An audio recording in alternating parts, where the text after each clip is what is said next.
السلام علیکم ورحمۃ اللہ۔ عبداللہ بن مسعود رضی اللہ تعالیٰ عنہ ایک دفعہ کھڑے تھے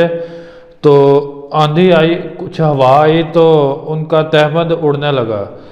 تو ان کی جو ہے نا پنڈلیاں وہ کمزور تھی، پتلی تھی،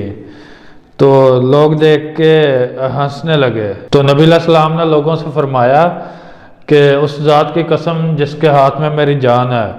یہ دونوں پنڈلیاں میزان میں احد پہاڑ سے بھی زیادہ وزنی ہیں۔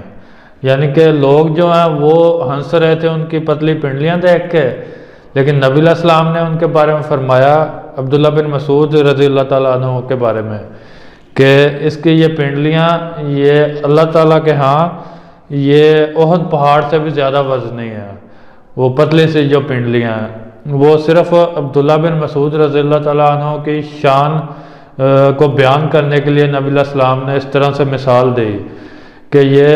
اللہ تعالیٰ کے ہاں ان کی اتنی قیمت ہے۔ آپ کو تو ایسا لگتا ہے، آپ تو دیکھ کے ہنس رہے ہیں، تو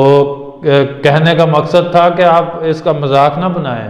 آپ مذاق نہ اڑائیں ان کا، ان کی ویلیو جو ہے، قدر، وہ اللہ تعالیٰ کے ہاں ہے۔ تو یہ تھا ایک واقعہ عبداللہ بن مسعود رضی اللہ تعالیٰ عنہ کے بارے میں، جس میں نبی علیہ السلام کی حدیث ملتی ہے ان کی شان کے متعلق۔